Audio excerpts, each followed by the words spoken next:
Hi, my name is Reed Silverne. The name of the show is Fed Pride. The reason it's called Fed Pride is because I'm a federal worker, retired, and proud of it. Today is, for me, it's August 15th. For you, you are looking into the past. It's at least August 20th, a Wednesday, which is when my show is on, or the week after, or the week after, or the week after that. I tape my show once a month, and then you watch it, hopefully, only once. And then I'll tape another show next month, hopefully, as long as Access Tucson is around. Today I'm going to talk about a bunch of things, but let's just go over what has happened in the world since my last show. And the last show has had a lot of events that have roiled the earth over here. There was a war between Israel and Gaza, and right now there's a temporary truce while the Israelis and the PA and the Gazans and the Egyptians and everybody else and his brother-in-law are negotiating. So that's calmed down a little bit. There's a lot of action here in Iraq, especially in the last couple of weeks. As I've talked about in other shows, Iraq has had a terrible situation in that here's Syria up here. Syria had a revolution about 2-3 years ago during the Arab Spring. The Arab Spring has become the Arab nightmare. I don't know whether it's the hot summer of destruction and death or the cold winter of impossibility of resolution. But the Assad regime basically had demonstrations against it by Sunnis, who were the majority in that particular country, and they attacked the demonstrators and killed many thousands, arrested thousands more. There was a revolution against the regime. The secularites have been pretty much sidelined, and the successor of Al-Qaeda in the Levant, which is the Islamic State in the Levant, or ISIL, took over about a third of Syria. And then as they executed Sunni tribal leaders and so on and so forth, as they are wont to do, they had some opposition against them. They had taken over the oil fields in Syria. They then invaded northern Iraq. And in Iraq, as I described in a previous show, we had left in 2011, and which was a negotiated date that goes all the way back to Bush. We didn't leave a covering force or a training force because the president of Iraq, who was elected while we were fighting on basically his behalf, a Shiite named al-Maliki, was still in charge and refused to sign a status of forces agreement, or SOFA agreement, with us, so that we would be, and our people could not be arrested under Iraqi law or trumped up, basically taken hostage by the government there. So without a SOFA agreement, and only the embassy staff is really immunized at that point, I lived in Germany, where I did work for the government. And Germany has a SOFA agreement. That's an advanced country. Hopefully one would get a fair trial in Germany. And yet there's a SOFA agreement there. So it's pretty routine for Americans overseas and American bases overseas to get a SOFA agreement. And if they don't want it, we're out of there. And of course, Obama kind of wanted to be out of there anyway. The problem is that we had gone through a lot of trouble, especially in the 2005 through 2008 period, of organizing Sunnis that were against jihadist radicals. They were called the Awakening Group, and these Sunnis had been basically taken hostage or executed by Al-Qaeda in Iraq. If you remember, there was a guy named Zarqawi who we ended up finally finding and killing with a drone, who was in charge of that. And And our special forces created agreements with these Sunni moderates, or at least non-radicals, who basically overthrew and got rid of al-Qaeda in Iraq. Al-Qaeda in Iraq was always still there, but their leadership was essentially destroyed. Well, there was a guy named al-Baghdadi who actually had been arrested and in one of our prisons for a year in Iraq at the beginning of the Iraqi war, who was released along with hundreds of others, possibly thousands, when I guess everything was supposed to be stable. And he started the Islamic State in the Mediterranean or in the Levant. It's hard to say what. It's ISIS or ISIL. And that made al-Qaeda look like a bunch of moderates. However, they seem to have a very, very good, as the jihadists do in general, logistics system. They get lots of financing by billionaires in Saudi Arabia and the Gulf states. They're Wahhabis, but they're beyond Wahhabi. They're beyond anything that is remotely the equivalent of what Islam was supposedly intended to be. The Quran very, very specifically says you cannot convert anyone by force. In the original caliphate, they didn't. And they charged a special tax for people who were members of the book, people who were either Christians or Jews or members of other Islamic sects. But basically, in a nutshell, the Quran says that people can't really convert. They can't join God or accept God or surrender to God by force. They can only do it by choice. So ISIS has been taking over these areas and basically forcing Christians and Yazidis, who are another tiny little sect, to convert to Islam by force or face death. Their women are stolen, just like in Nigeria recently by other jihadist radicals, and stolen or given as brides to the fighters, and basically forced into sexual slavery. And the whole thing has just been terrible. But they've come in, they basically took over, the Iraqi army collapsed. They left their American-made weapons to be taken over by ISIS, and ISIS has taken it. They're all in this area right here, and it's just been a disaster.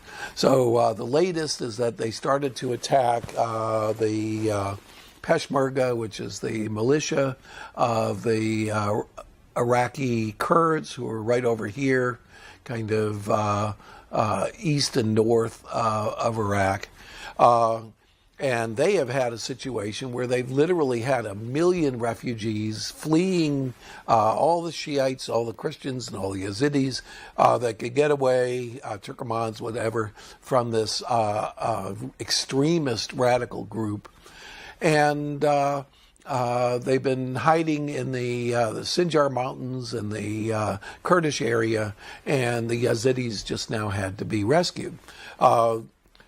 Good news or bad news, that has brought us back into the picture, and Obama approved bombing runs to try to slow down this blitzkrieg, the shock warfare that ISIS has been promoting. And the other bizarre thing is that ISIS is no longer ISIS. It's now the Islamic State. And the head of ISIS, al-Baghdadi, has declared himself the caliph. Now, this guy must have a ego the size not of the world, but of the solar system and maybe the galaxy, because Caliph means successor directly to Muhammad himself, to the Prophet, with all the powers therein and religious powers as well. So I hope other, the real Muslims are laughing at him, but it appears that they're not. So There's been some events just today being Friday, August 15th, which is events in the deep past for you folks out there. And one of the events is that the Security Council just passed a resolution, which I assume is somewhat enforceable, at least in the civilized world, that actually puts sanctions on the leaders, not only the leaders of the Islamic State, but on anybody, including these Saudi and Emirati billionaires that are financing them, that they can be sanctioned and have all of their assets seized anywhere else in the rest of the world. Whether this does any good or not, I don't know. There seems to be a very, very efficient financial system that seems to be keeping these guys afloat. They seem to have no problem getting cash, although there are rumors that they found $400 million pallets of cash in a bank in Mosul, which might be the missing pallets of cash from the Coalition Provisional Authority at the beginning of the war from America. And they definitely have oil. They're very skilled at smuggling oil into Turkey and into other places.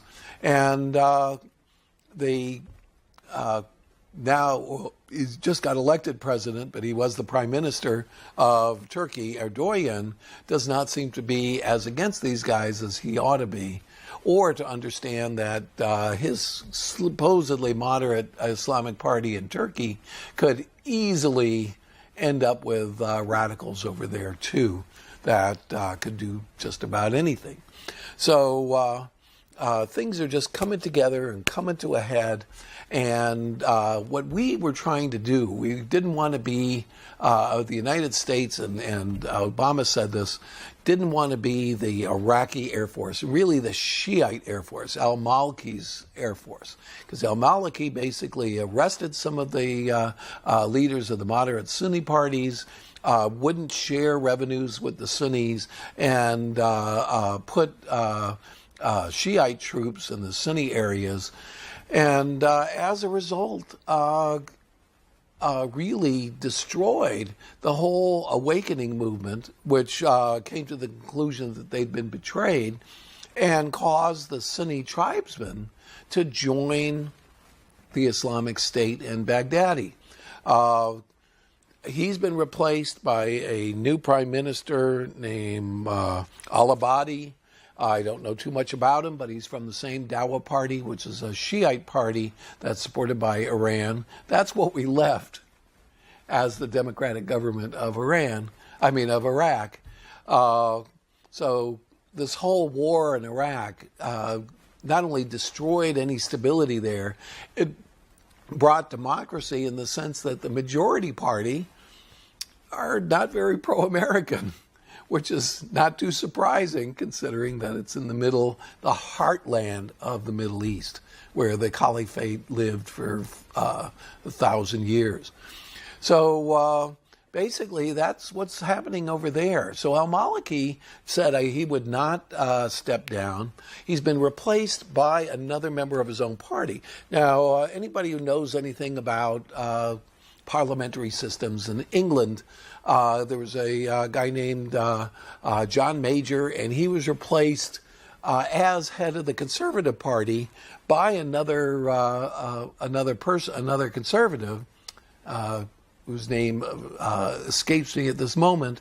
But basically, the prime minister is just the head of the party that has the most votes in parliament. So it's completely within the Constitution to say, I don't want this guy to be prime minister so long as his party selects another guy. And they did.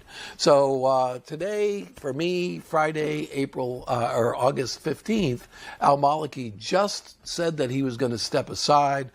He was mobilizing a militia in Baghdad to fight for his position, which would have been a civil war within a civil war within a war,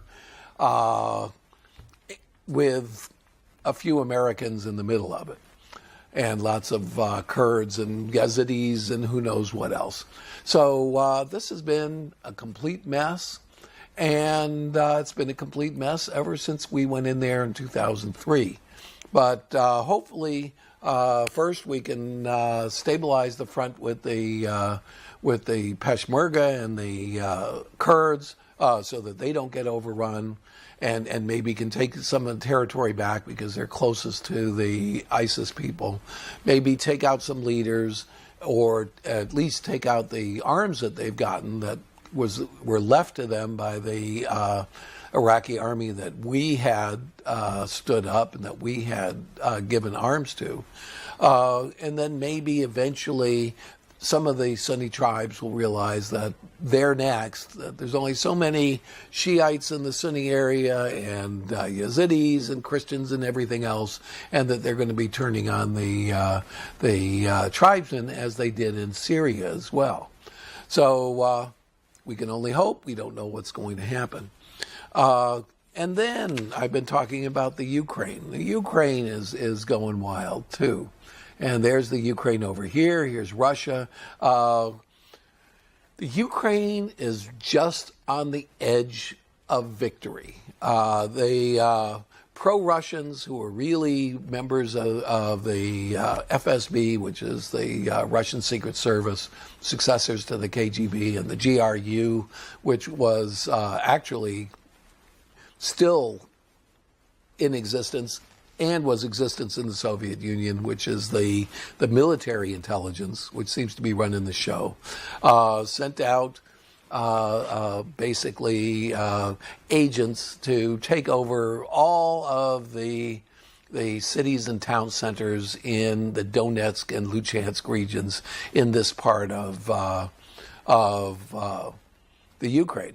They actually were trying to take over everything from Moldova all the way up to the border to Belarus.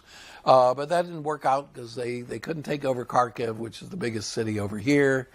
And they when they tried to take over Odessa on the other side of the Crimea, which they had already conquered, the locals mobbed the Russian sympathizers and hemmed them into a building and then burned the building down around them, which was the first time that the Ukrainians realized that they could resist this, that this wasn't going to be like the Crimea situation where the Russians were going to walk in, pretend that they're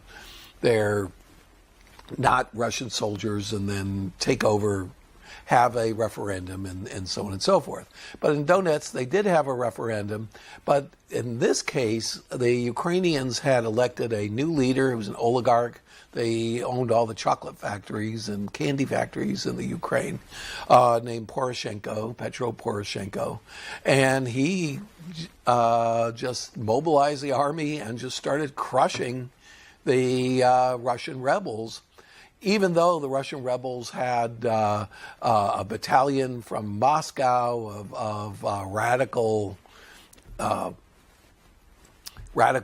Russian Orthodox religionists, and another one from Chechnya. And right now they are on the edge of defeat. The two biggest towns, they took back the Sloviansk region, which was a large, well, not that large, but the size of Pima County maybe, enclave that they had actual control of, that went all the way to Donetsk. The Ukrainians took that over. The Russian separatists had knocked down a plane coming from Europe to Malaysia, a Malaysian Airlines plane, but full of Dutch people, which didn't endear them to the Europeans. And right now, they've gone from an area about that big to an area about that big. And the two major cities are surrounded. Luhansk hasn't had food or water in 12 days. And Donetsk is now surrounded too, which is their main city of about 800,000 million people that these Russian sympathizers had taken over. So what's the bottom line? The bottom line is that the three people who were most key to the government of the so-called Donetsk People's Republic, declared by a referendum that who knows if anybody voted in, but was favored by 96% to 2. That this particular group, the prime minister has resigned, the defense minister, his name is Strelkov, the mysterious Strelkov, he has resigned and he may be wounded, and then the head of the Russian fighters in Luchansk, which is right near the border and basically is the only city near the border, he has resigned too. So they're in danger. Putin has been calling for a ceasefire that would keep his guys in place so that he can resupply them. And so Putin brought together this giant humanitarian convoy, and riding alongside with the convoy are all kinds of military vehicles with anti-aircraft, mobile anti-aircraft systems on it, and missile launchers, and who knows what else. And the supposed humanitarian convoy is stopped at the border, but according to the Ukrainians, 20 military vehicles with systems on it broke through in the middle of the night and were hopefully, I guess, from the Ukrainian side, destroyed yesterday. So this could be over in a week or two. It would be a terrible blow to Putin. I mean, it wouldn't hurt his popularity or wouldn't hurt his power. However, the largest Rosneft, the largest oil company left in Russia, just announced that the Russian government is going to have to come in with 1.5 trillion rubles, which is $42 billion, but still a heck of a lot of money considering the Russian economy, to bail them out because they are now on the list to be boycotted by Europe and the United States. So that's a big, big deal too. Now, one other thing to talk about, and that is a couple stories about derivatives. Derivatives are back in the news, but they're kind of in the obscure business news. So maybe or maybe not, people are aware of it. But there's been a situation, they have something called congestion contracts in America, which are very, very similar to the kind of thing that Enron was doing in California. And to put it very, very quickly, they're a futures contract that hedges against congestion in the electricity lines in a specific town or against a specific company, which would cause the immediate short-term price to go up. So supposedly it was supposed to be like a future where the company that makes the electricity would buy a contract in case the price goes down, and then the other side would bet that the price will go up, and so on and so forth. Well, that market, which was created by deregulation probably about 10 years ago, here's New York State over here. That market has been taken over by speculators. They've been pouring in billions of dollars. They've been making deals with other traders that do a trade that implies that congestion will occur, or that a certain electricity plant is about to go down, or the wind farms are having problems, and that there's going to be congestion. And then they go in and they secretly buy these contracts and the price goes up. There's a company called DC Energy. DC Energy has been making millions, and hopefully not billions, off of speculating against the consumer. Of course, they're saying, just like they did before the collapse, we're helping to liquefy the economy. We're providing liquid money into the system. But what they're doing is they're taking money from the electricity customers, and it accomplishes absolutely nothing. It's not the intention of these things. And it's abuse starting again. My name is Reed Silverne. Name of the show is Fed Pride, and thanks for watching.